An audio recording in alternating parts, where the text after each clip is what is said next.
Eh bien, c'est parfait. Au nom du Père et du Fils et du Saint-Esprit. Amen. Ô grand notre unique espérance, nous te saluons. Ô grand notre unique espérance, nous te saluons.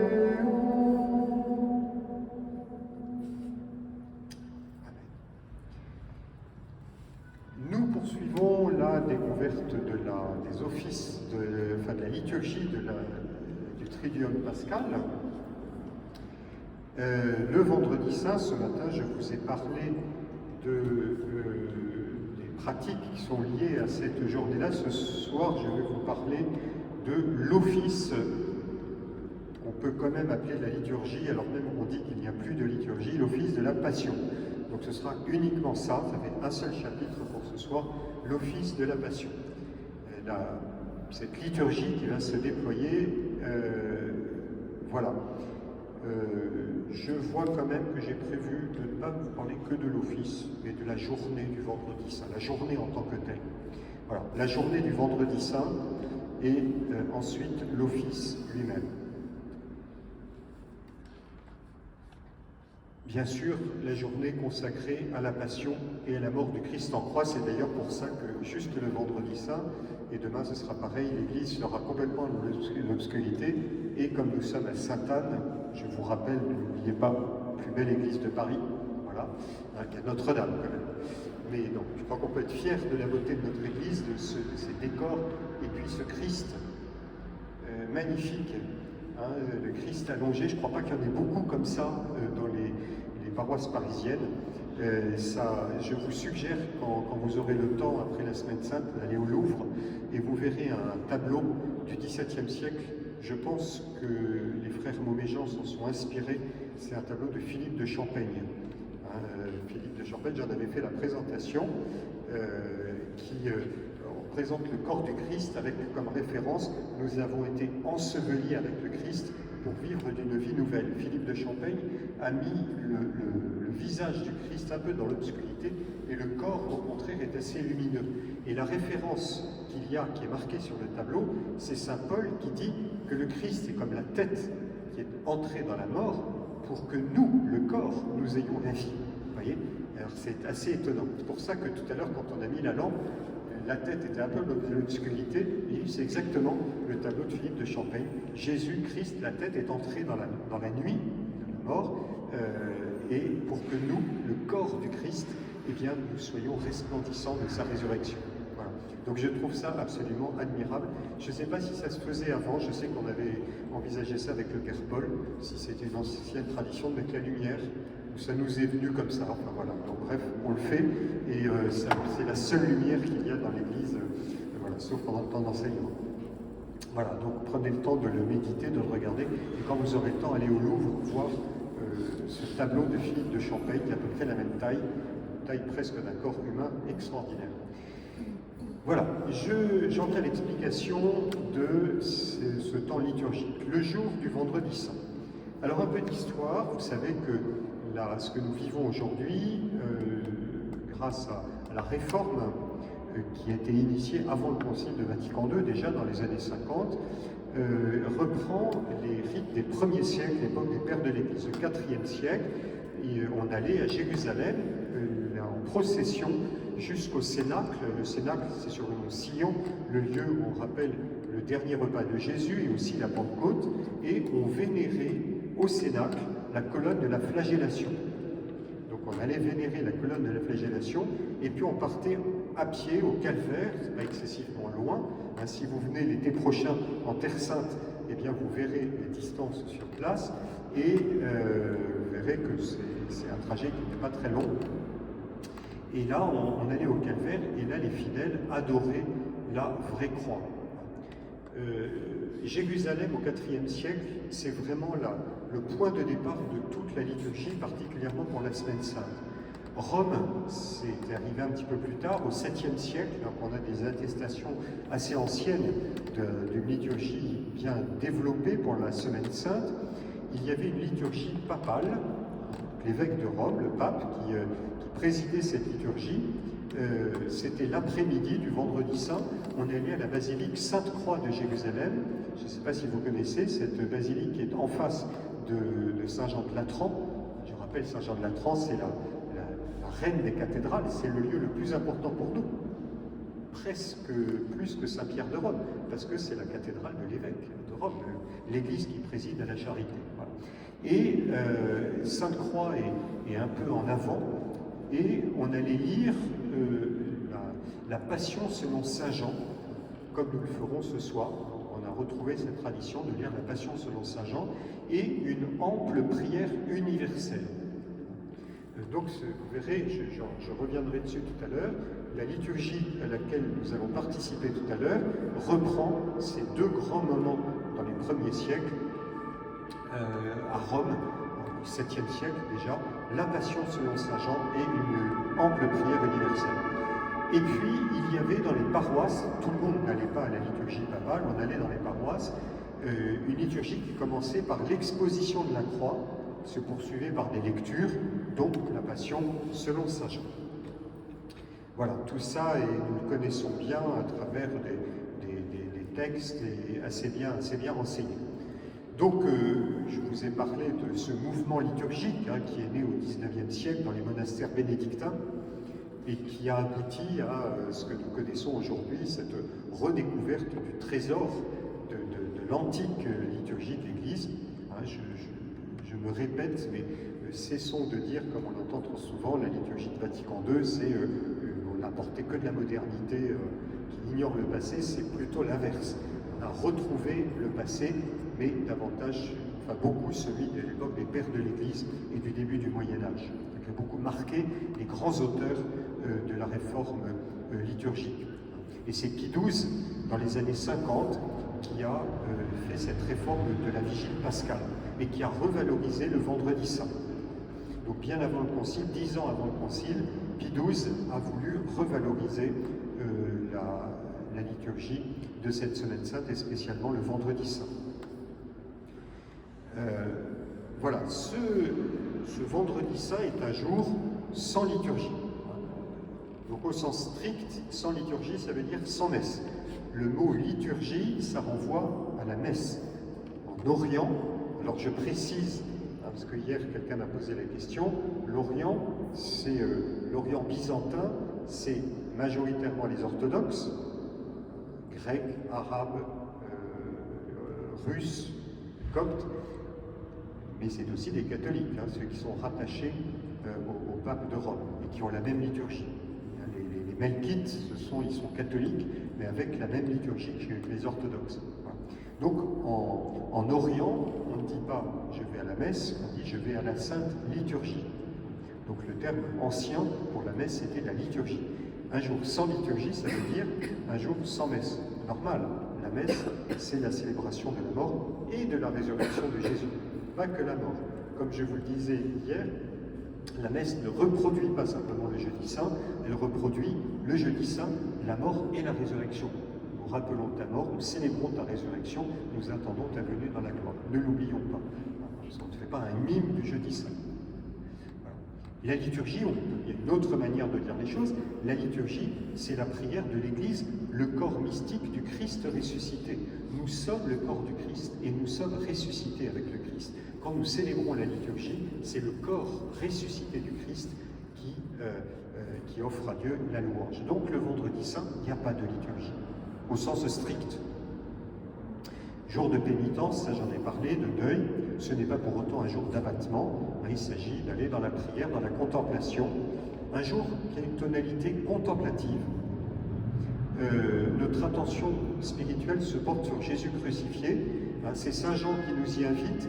Il cite dans son évangile un passage de Zacharie,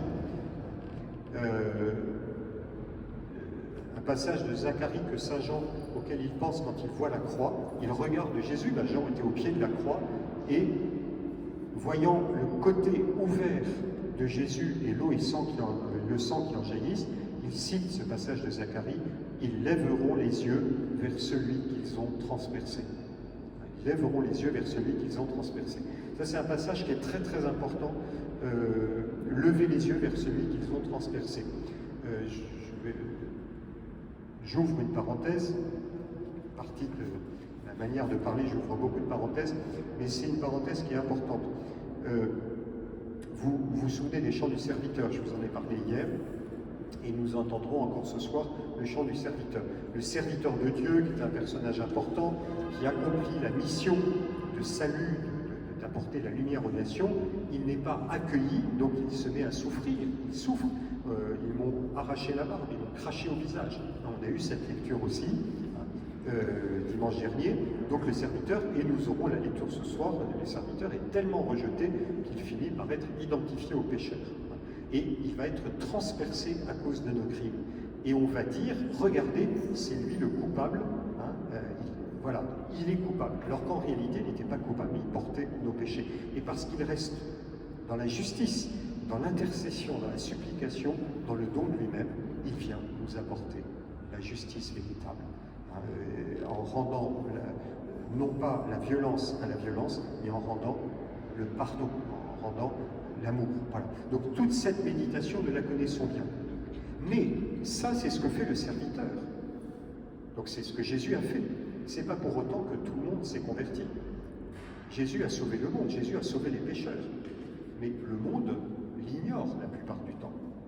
Alors Zacharie a des prophéties extraordinaires pour le peuple d'Israël, mais aussi pour toutes les nations païennes.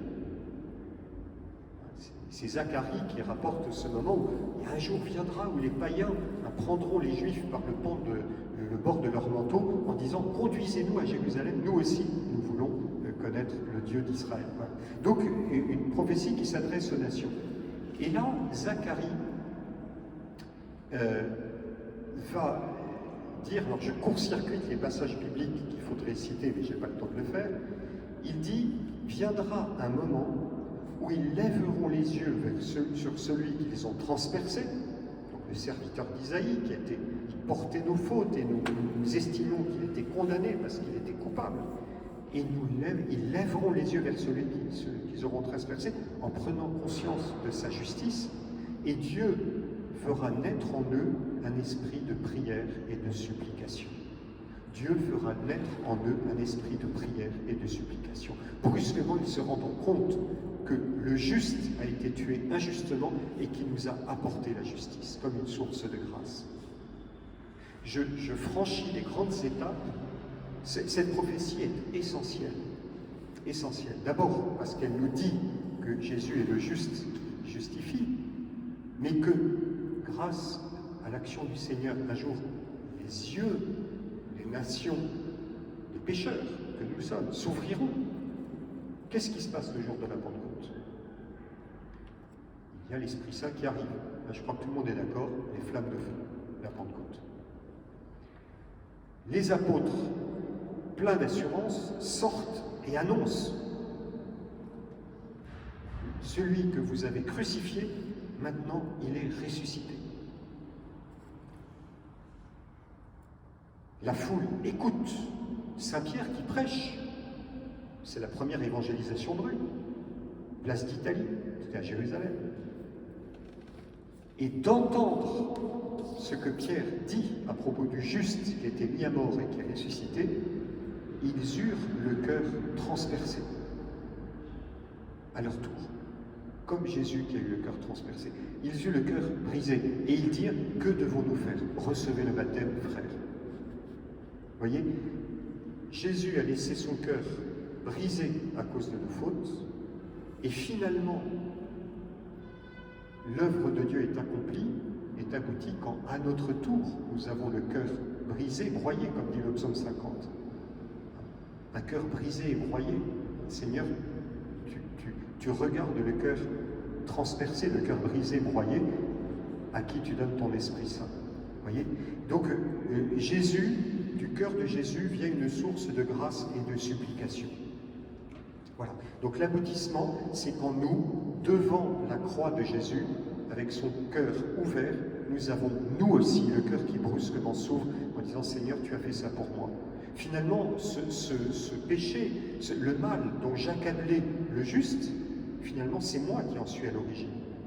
Et nous prenons conscience de nos péchés, non pas pour tomber dans la tristesse ou l'abattement, mais pour dire je sais que Seigneur, tu peux me relever, que tu peux me donner ta miséricorde. On ne peut pas recevoir la miséricorde si on estime que ça va, j'en ai pas besoin, je suis à la hauteur, je suis mieux que les autres. J'aime bien revenir sur pour moi cet événement qui est tellement touchant.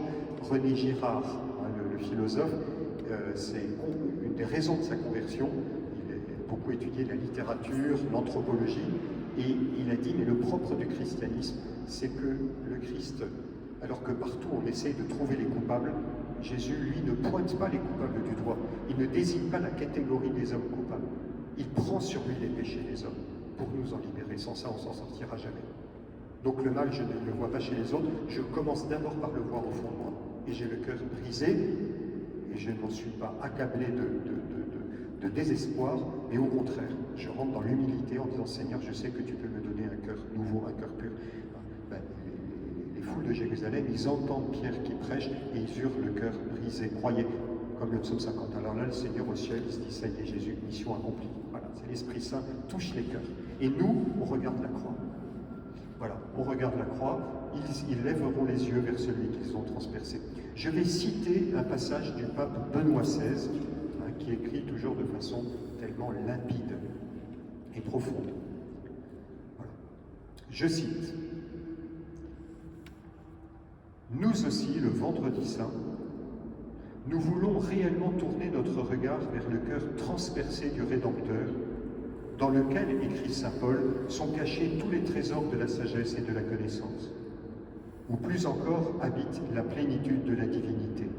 C'est pourquoi l'apôtre peut affirmer résolument de rien vouloir connaître d'autre que Jésus-Christ, ce Messie crucifié. C'est vrai, la croix révèle la largeur, la longueur, la hauteur, la profondeur, les dimensions cosmiques, tel est le sens, d'un amour qui dépasse toute connaissance. L'amour va au-delà de ce que l'on connaît et nous comble de la plénitude de Dieu. Vous avez reconnu la citation d'Éphésiens, chapitre 3. Dans le mystère du crucifié s'accomplit le retournement de Dieu contre lui-même, dans lequel il se donne pour relever l'homme et le sauver. Tel est l'amour dans sa forme la plus radicale. Alors, dans notre découverte du jour du Vendredi Saint, je vais vous donner quelques pistes de méditation, de contemplation. Premièrement, la liberté de Jésus. La liberté souveraine de Jésus. On peut dire que c'est le grand thème sur lequel saint Jean insiste le plus. Jésus est libre, alors même qu'on le ligote comme on l'a fait pour Isaac. Vous savez, on lui lie les mains. Au jardin de Gethsémani, ça veut dire quelque chose, on lui ligota les mains. Le rappel en hébreu, on appelle ça l'Akéda, la ligature d'Isaac pour le sacrifice. Celui qu'on offre en sacrifice, il est ligoté comme un agneau. La ligature d'Isaac, voilà, la ligature de Jésus. Il est déjà cet agneau qui va être offert. Voilà. Et Jésus avait annoncé, avant sa passion, « Ma vie, nul ne la prend, mais c'est moi qui la donne. J'ai le pouvoir de la donner et de la reprendre. » C'est librement que Jésus se donne. Voilà. Et bien, cette liberté se manifeste à travers les événements de la passion. Je prends des exemples, mais il y en a énormément. Quand les gardes viennent l'arrêter, Jésus pourrait être accablé, essayer de se cacher, avoir peur, fuir. Non, il reste debout. Et c'est lui qui prend l'initiative. Qui cherchez-vous? Vous imaginez un policier qui va chercher un voleur, si c'est le voleur qui arrive devant les policiers, ils diront « Oh là là, qu'est-ce que vous êtes en train de faire? Qu'est-ce que vous êtes en train de chercher ?» Je pense que les policiers diront « Mais du calme, c'est nous qui dominons la situation. » Ils auront raison. Hein. Là, le pêcheur, quelquefois, il y en a qui font des bêtises, vous les prenez comme ça, ils font comme celui qui attend, ça va, je domine. Hein. Bon. Donc, on voit bien celui qui prend l'initiative d'interroger. Là, Jésus dit « Qui cherchez-vous » Alors, les gardes venus l'arrêter, Jésus de Nazareth, c'est moi. Magnifique, c'est moi. Là où Adam et Ève avaient dit c'est pas moi, c'est l'autre, Jésus dit c'est moi. Voilà. Et là, les gardes tombent à la renverse. Alors ils se relèvent et Jésus, une deuxième fois, dit qui cherchez-vous? Dans le procès avec Pilate, c'est Jésus qui va interroger Pilate. Jésus qui se charge lui-même de sa croix. Il s'empare de sa croix. Voilà. Et il y a encore bien d'autres exemples. Jésus montre sa liberté. C'est fondamental parce que si Jésus n'a pas cette liberté, ça veut dire qu'il ne fait que subir et ça n'aboutit à rien. La liberté, c'est la liberté de l'amour. Donc, il accepte de devenir passif quand on lui fait du mal, quand on l'accuse injustement. Il est passif pour qu'il n'y ait plus que cette liberté d'aimer. Et c'est l'amour qui nous sauve. Ce n'est pas la souffrance, c'est l'amour qui nous sauve. L'amour, ça suppose un acte de notre liberté. Jésus continue d'aimer. Deuxièmement, là c'est plutôt une considération assez générale. Nous voyons à travers les événements de la Passion l'accomplissement des Écritures. Toutes les Écritures sont accomplies. On peut dire que la Passion de Jésus, sa mort et sa résurrection, c'est comme la clé qui donne le sens de toutes les Écritures. On l'aura encore à la résurrection. Quand le tombeau est vide, il y a Jean et Pierre qui entrent, et là, brusquement, Jean, qui connaît bien les Écritures, a compris que Jésus est ressuscité. En effet, il avait oublié, mais là il s'en souvint, que d'après les Écritures, le Christ devait ressusciter. On peut dire que dans les Écritures, dans la Bible, il y a comme une sorte de poussée, de mouvement général qui conduit à la révélation du Fils de Dieu qui vient prendre la mort sur lui pour nous en libérer. Accomplissement des Écritures, sagesse de Dieu. Troisièmement, dans ce vendredi saint, un point important, une ligne d'attention, c'est la manière dont Jésus assume la souffrance humaine. Je l'ai dit ce matin, souffrance physique, souffrance psychologique, souffrance spirituelle. Mon Dieu, pourquoi m'as-tu abandonné? La souffrance de Jésus est unique, parce qu'il est l'innocent, le juste par excellence. Alors je vais vous dire à propos, peut-être que vous ne serez pas d'accord, je comprendrai, parce que parler de la souffrance, c'est toujours très difficile, c'est très risqué. Mais il me semble qu'on peut dire que Jésus a souffert d'une manière unique, telle que personne n'a jamais souffert, non pas uniquement parce qu'il y a eu le supplice de la croix. Il y a eu des personnes qui disaient « Mais attendez, il n'y a pas que Jésus qui a été crucifié. » C'est vrai. On a des textes anciens qui disent que quelquefois, c'était par paquet, des groupes entiers qui ont été crucifiés. Et on sait qu'il y en a qui ont été crucifiés avec la marque des clous. Alors Jésus, peut-être que ça a été un peu corsé, c'est-à-dire qu'il y a des coups de fouet. Mais je crois que ce qui fait que la souffrance de Jésus est unique, c'est qu'il est l'innocent. Il est l'innocent. Quelqu'un qui est innocent ressent peut-être encore plus l'absurdité, l'horreur de la souffrance. C'est un prêtre qui m'a fait comprendre ça en disant un petit enfant, il y a normalement un peu plus d'innocence chez un enfant. Quand on grandit, on apprend à s'accommoder avec le mal. Alors quelquefois, on essaye de faire du bien, mais malgré tout, on a une expérience. Mais le visage d'un enfant, vous avez remarqué que le visage d'un enfant est souvent beaucoup plus sensible, exprime beaucoup plus la souffrance. Je crois que cette remarque est assez juste. Encore une fois, je suis prêt à entendre toutes les objections, mais je pense que la figure d'un innocent confronté à la souffrance, il y a un écart qui est beaucoup plus grand. Et Jésus est véritablement l'innocent par excellence. Voilà. C'est vrai que nous, d'une manière ou d'une autre, on a une certaine complicité avec le mal. Pourquoi? Parce que pour vivre, on essaye de s'accommoder. On essaye de... Voilà. Donc, on est habitué. Ne serait-ce que par les choses, les images pas belles qui arrivent à notre figure, on en voit une, on en voit deux, des choses pas saines, pas bonnes, puis à la fin on finit par dire « j'en ai tellement vu ». Vous voyez ? Jésus, lui, il a ce regard qui est juste, qui est pur. Et donc je pense que cet abîme de souffrance, Jésus l'a connu. Il a voulu rejoindre l'humanité qui souffrait. Je trouve qu'il y a quelque chose d'extrêmement touchant de se dire Jésus a voulu simplement déjà vivre la souffrance que vit tout homme. Et ça aussi, il faut le dire. La souffrance banale, si on peut dire qu'il y a une souffrance banale, je ne suis pas sûr que le terme soit juste, mais la souffrance de quelqu'un qui vit, les gens qui sont à l'hôpital, les gens qui sont qui souffrent je sais pas quoi, d'avoir perdu un proche. Et c'est très important de comprendre que Jésus a vécu cette souffrance humaine. Il a vécu devant le tombeau de Lazare, on le cite souvent, les pleurs de Jésus. C'est très important. Je pense que le propre de la souffrance, ce qui caractérise la souffrance, c'est que la souffrance nous isole.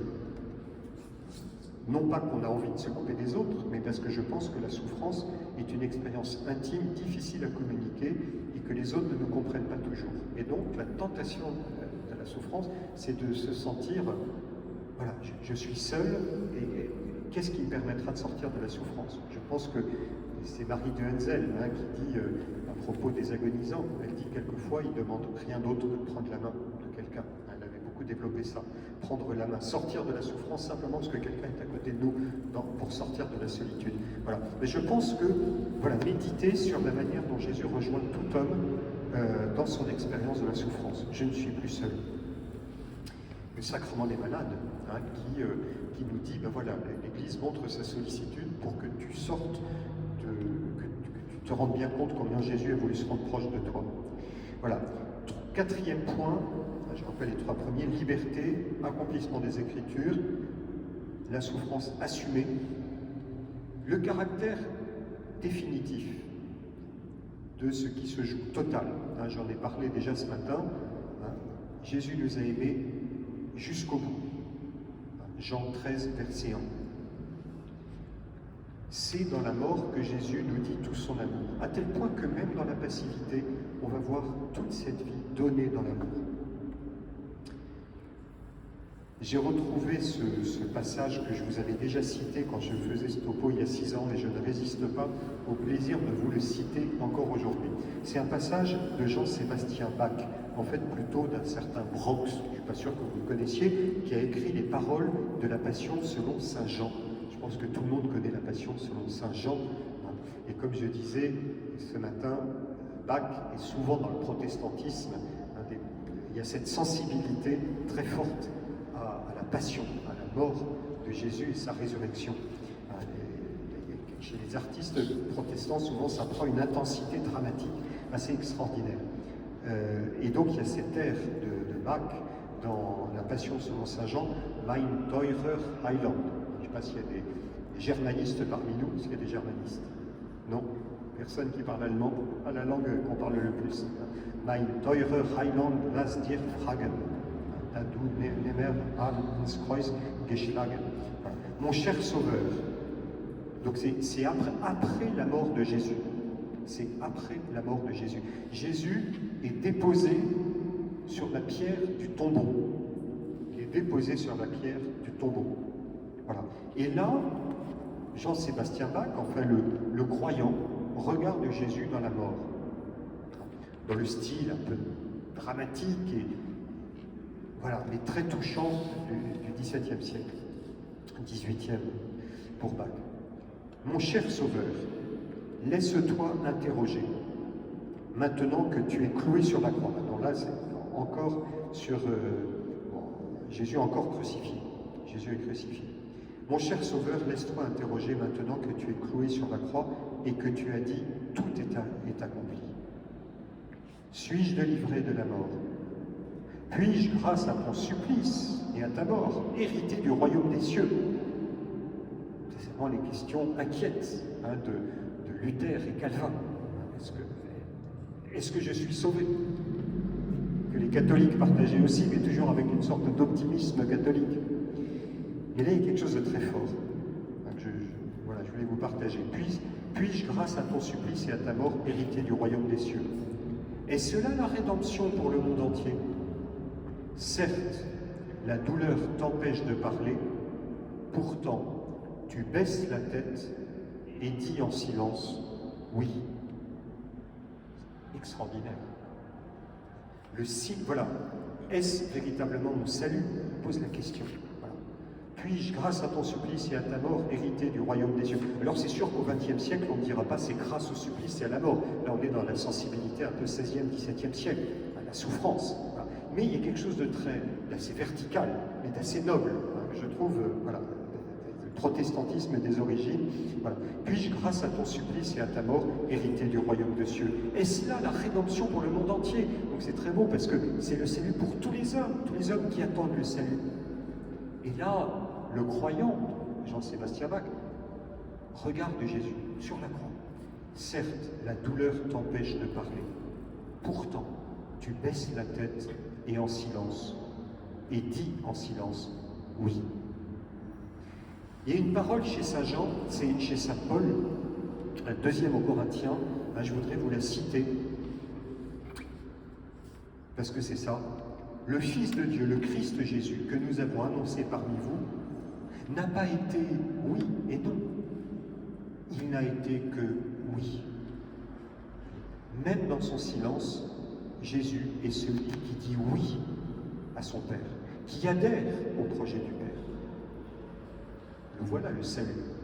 Je vous l'ai dit à chaque fois, ce qui nous sauve, c'est cette adhésion du cœur de l'homme au vouloir de Dieu. Jésus dit oui, même dans son silence. Tu baisses la tête et tu dis oui. Voilà. Et d'ailleurs, c'est ce que nous sommes appelés à faire, que notre vie devienne un oui. Le cardinal de Bérulle parle, il emploie un terme, alors c'est la même époque, c'est un siècle avant Bach, mais c'est un peu la même sensibilité.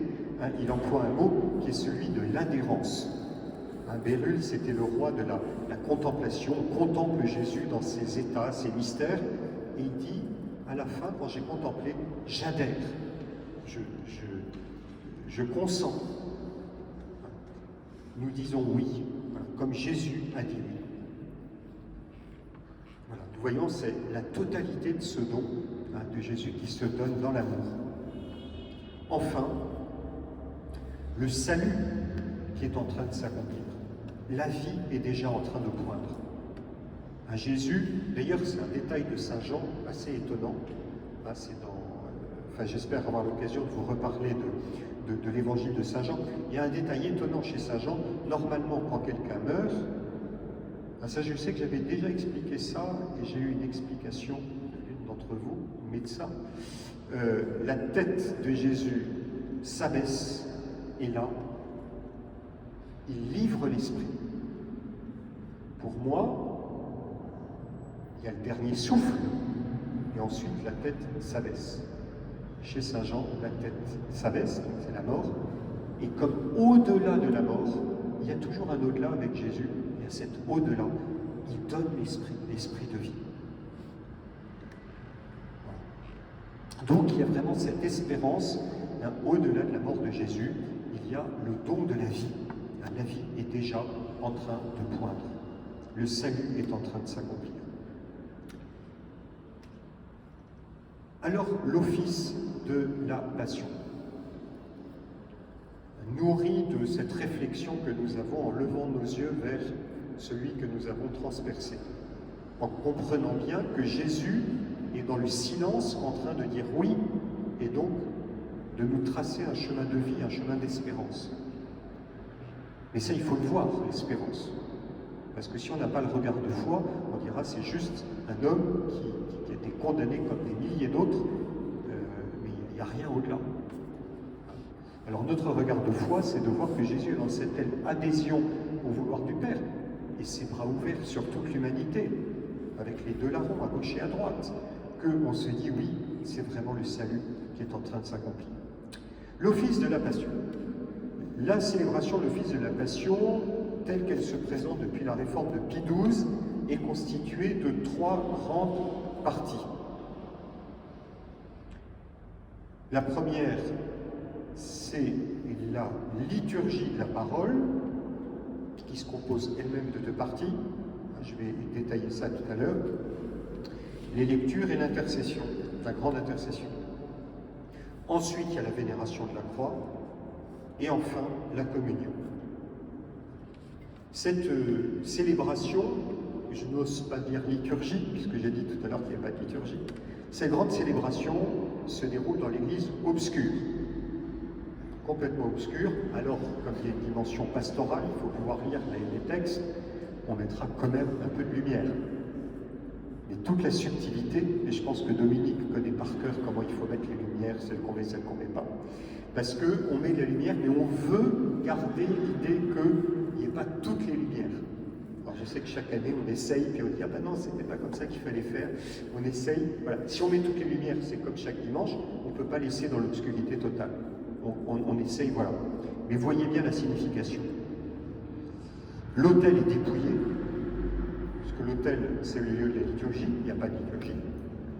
Il n'y a pas de croix, de chandelier, les croix sont voilées. C'est la passion. Il n'y a... Alors normalement, il n'y a pas d'orgue. On a l'habitude de mettre de l'orgue, mais au sens strict, il n'y a que rien. C'est le dépouillement le plus total. C'est le dépouillement le plus total. Alors on a l'habitude quand même, là aussi, dimension pastorale, et puis il faut reconnaître aussi que c'est pendant la Semaine Sainte que les musiciens ont composé, ou les organistes, les pièces les plus belles. J'ai cité Bach tout à l'heure. Voilà, donc il y a quand même cette possibilité. L'introduction. L'introduction de cette célébration, est-ce que certains n'ont jamais assisté à l'office de la Passion le vendredi saint? Tout le monde y est venu au moins une fois? Non, vous allez découvrir. Alors c'est un peu surprenant, on se dit mais qu'est-ce qui se passe? Tiens, ils ne prennent pas le chant d'entrée. Prenons le chant d'entrée, non pas du tout, c'est le silence.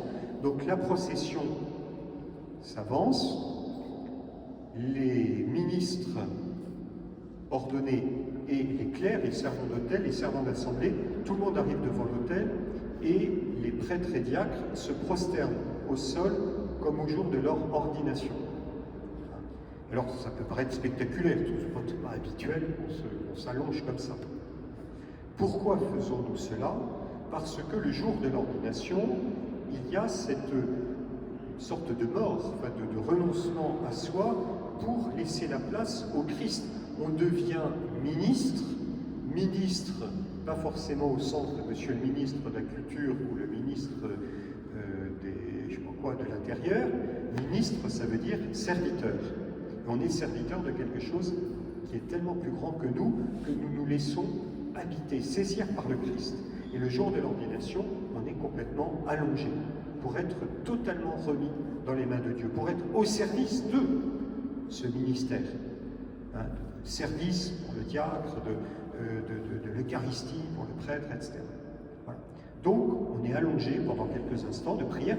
L'assemblée, on peut se mettre à genoux, prier au même moment.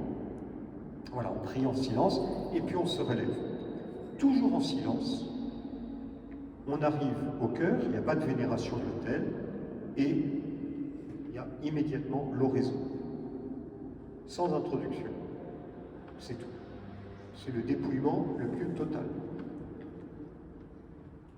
Les religieux, les religieuses, les consacrés font ce même geste de la prière allongée au sol.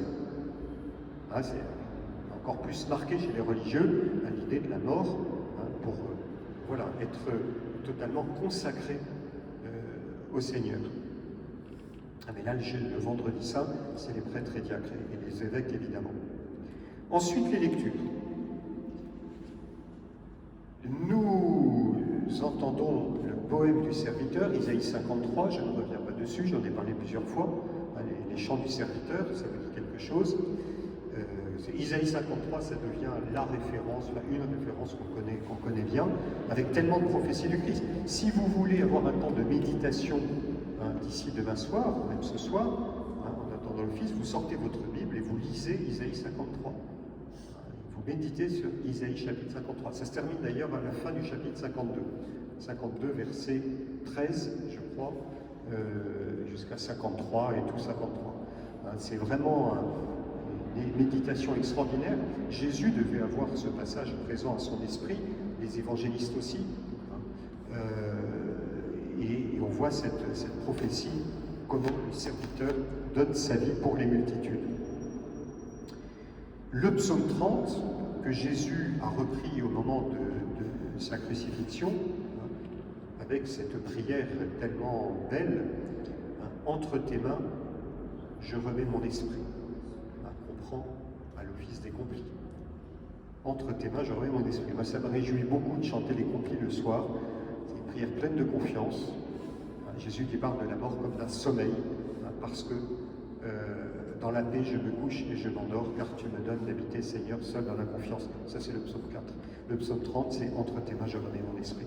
Ensuite, l'Épître aux Hébreux, chapitre 4, 5, qui salue le grand prêtre par excellence, et qui rappelle que, certes, Jésus est le grand prêtre, mais que, bien qu'il soit le Fils, il a pourtant appris l'obéissance par les souffrances de sa passion. Il est devenu ainsi la cause du salut éternel. Ce qui est extraordinaire, ce n'est pas uniquement que Jésus a souffert, ce qui est sûr, mais c'est qu'il a appris l'obéissance. Il est entré dans cette obéissance. Et cette souffrance, il est entré dans cette souffrance de façon, avec toute sa volonté, pour nous rejoindre. Il est devenu cause du salut éternel. Voilà. Et puis, il y a le long récit de la Passion selon saint Jean. Voilà, ça, je n'en dirai pas beaucoup plus.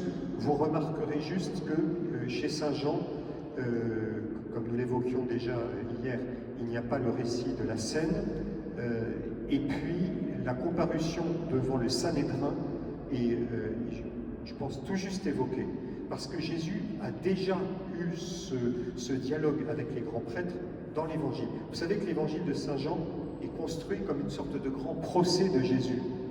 Très très tôt dans l'Évangile, on a les thématiques du procès qu'on a chez les synoptiques. Les synoptiques rassemblent tout au moment de la Passion. Chez saint Jean, le procès commence avant. Donc dans le récit que nous entendrons ce soir, il n'y aura pas la comparution devant le Sanhédrin. Il arrive directement chez Pilate. Et vous pourrez repenser à ce que je vous disais tout à l'heure, la liberté de Jésus. Voilà, Jésus, voilà, il parle peu, il répond peu, mais quand il dit quelque chose, il manifeste cette souveraineté, cette liberté. Voilà, lu à 3 voix, 4 voix, 5 voix. Voilà, ça c'est Sylvain qui nous donnera les détails sur la manière dont ce sera lu. Ce qui est sûr, c'est que le diacre, on est à peu près sûr qu'à chaque fois, il y a quelque chose à faire. Donc, il travaille. La grande intercession. Voilà. Troisièmement, donc introduction, les lectures, la grande intercession. On va prier pour les grandes intentions de l'Église. Grande prière universelle. D'habitude, vous savez que le dimanche, on est censé prier pour l'Église, les pouvoirs publics, la société, les gens qui souffrent et la communauté locale. Voilà.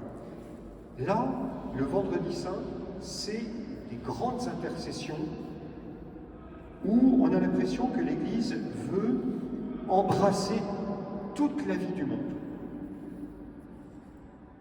On prie pour l'Église, pour le pape, pour le clergé et le peuple fidèle, pour les catéchumènes, pour l'unité des chrétiens, pour les juifs.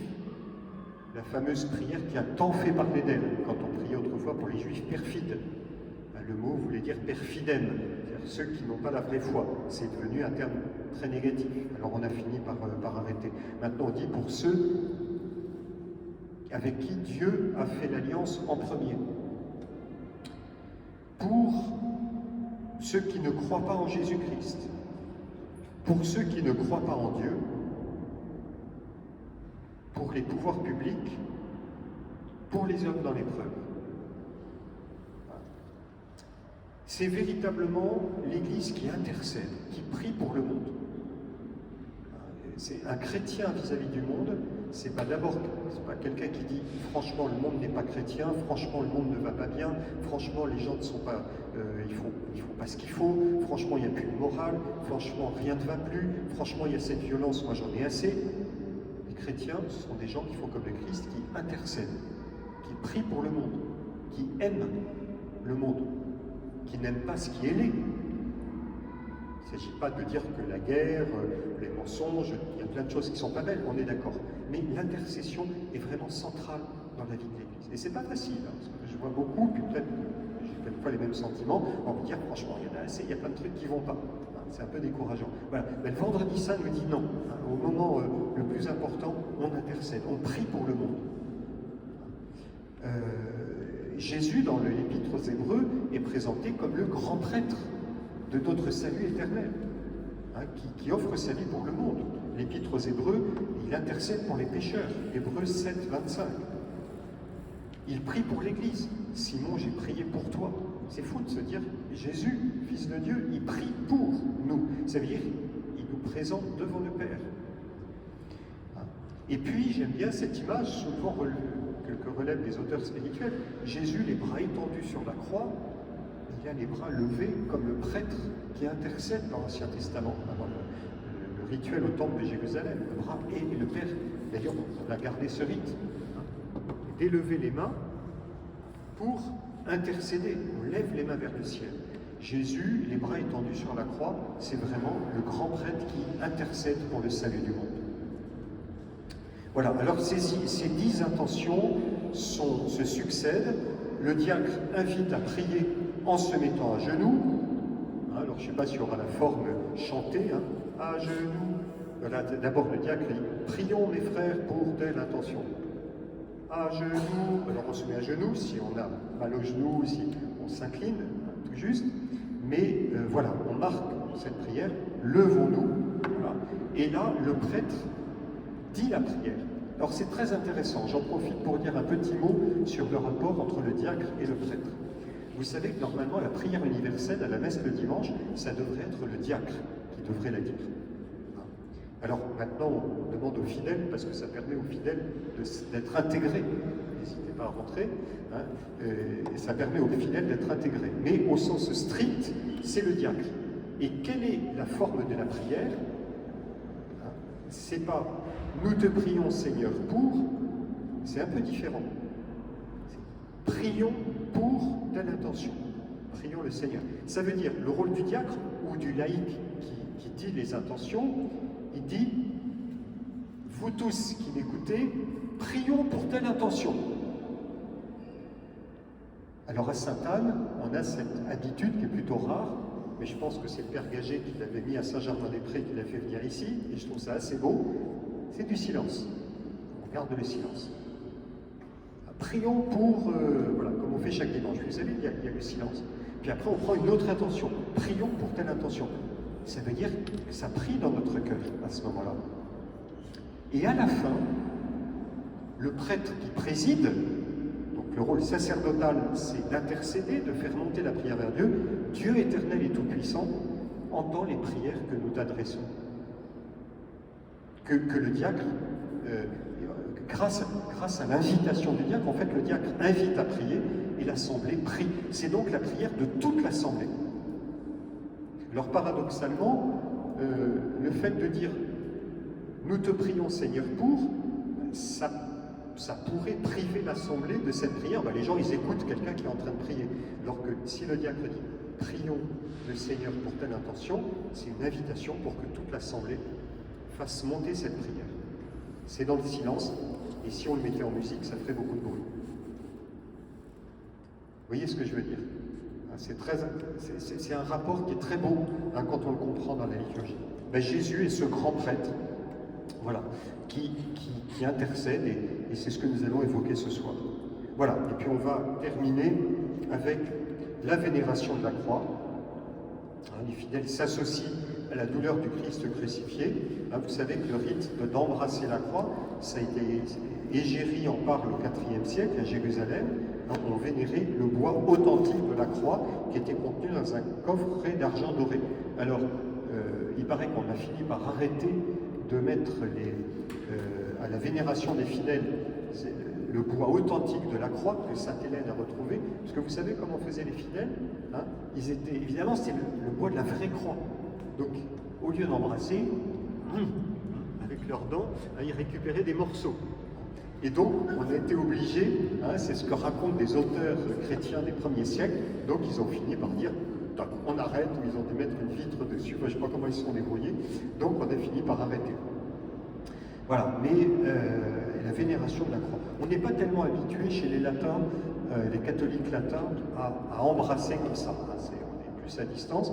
Hein, j'ai eu la joie d'aller plusieurs fois en Orient, dans des églises orthodoxes, aller au Mont Athos. Hein, et alors on entre dans une église, il n'y a pas d'obélique, chacun rentre à son heure, on sort, etc. C'est très déconcertant. On ne sait pas quand la liturgie commence, et vous embrassez une icône, on fait le signe de croix, on embrasse une autre icône, on fait le signe de croix, on s'avance. Voilà, puis au bout d'un moment, quand on a embrassé les icônes, on s'arrête. Et c'est très beau, moi j'aime beaucoup ça, parce qu'il y a un contact physique qui est parlant. Alors on a quelquefois ça, hein, il y en a quelques-uns peut-être parmi nous qui le font, on aime toucher le pied d'une statue. Alors il y en a certains qui disent oh là là, c'est du paganisme, ça ne se fait pas. Mais moi je ne suis pas d'accord, l'Église permet qu'il y ait ces gestes très humains et très pleins de piété, hein, qui manifestent véritablement une confiance, une prière. Voilà. Alors là ce soir, on le fait en embrassant le bois de la croix. Maintenant ceux qui veulent, on peut s'incliner, on peut toucher et faire le signe de croix, mais sinon on peut embrasser les pieds de Jésus sur la croix. Voilà. Et puis, pendant ce temps-là, on chante les impropères. Alors les impropères, ça veut dire les reproches que Dieu adresse à son peuple, qui sont tirés du livre de Jérémie, enfin des lamentations de Jérémie. Ô mon peuple, que t'ai-je fait? Je t'ai libéré d'Égypte, je t'ai accompagné jusqu'à la terre promise, je t'ai montré mon alliance, je t'ai donné cette loi sainte, je t'ai béni à travers tes semailles, et toi, voilà, tu m'as crucifié, tu m'as craché, pourquoi? Pourquoi? Voilà. Et donc l'homme qui a le cœur transpercé face à ces impropères. Et là, on s'approche de la croix, justement pour avoir ce cœur transpercé. Et la communion, alors, il n'y a pas de liturgie eucharistique, donc il n'y a pas de messe. On communie aux hosties qui ont été consacrées la veille. On appelle ça la communion je suis sûr que vous connaissez la réponse, au pré-sanctifié. Voilà, communion au pré-sanctifié. Donc hier soir, on a veillé à ce qu'il y ait beaucoup d'hosties pour en avoir assez le vendredi saint. Il n'y a pas de messe le vendredi saint. Voilà. Hein, c'est comme un cadeau que l'Église nous fait. Elle dit voilà, il y a la communion pour tenir bon, mais normalement, c'est le jour où il pourrait ne pas y avoir de communion. D'ailleurs, dans les premiers siècles, comme je vous ai dit, il y avait la lecture de la Passion, la vénération de la croix et rien de plus. Voilà, je m'en tiens là. Y a-t-il une question, une remarque, un point qui n'était pas clair? Justement, oui. Dans la religion orthodoxe, toute cérémonie qui serait pour nous une Eucharistie, on parle des présanctifiés. Tous les fidèles sont considérés comme des présanctifiés. Alors ça, je ne savais pas, je ne connaissais pas le terme de présanctifié pour appliquer aux fidèles.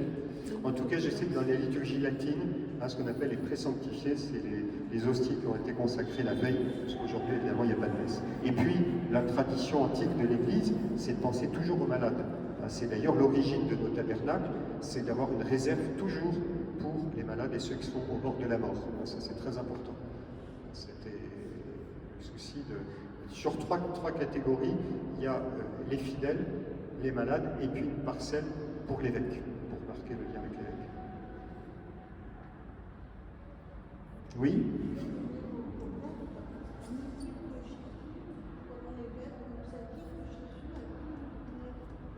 Il a bu le vinaigre.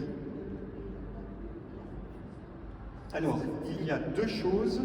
Il y a le vinaigre parce qu'il avait soif, et il y a, avant la crucifixion, on lui propose, j'ai oublié l'expression dans l'évangile, c'est pas exactement du vinaigre ou une eau vinaigrée, c'est un peu différent, c'est pas l'éponge imbibée de vinaigre, là les exégètes expliquent que c'est une boisson très forte, c'est un peu terrible à dire, mais les soldats romains en buvaient, c'est un peu comme ce qui se passe dans les guerres modernes, les gars qui boivent du schnapps ou des trucs pareils pour avoir le courage d'aller se battre parce qu'ils savent que ça va être violent.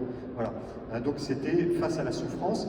On a des témoignages, je ne sais pas si c'est Flavius Joseph, qui dit que les condamnés, on leur donnait cette boisson stupéfiante pour les assommer, pour que la souffrance soit moins grande. Voilà. Et donc Jésus refuse d'en boire pour le coup. Il assume la souffrance jusqu'au bout.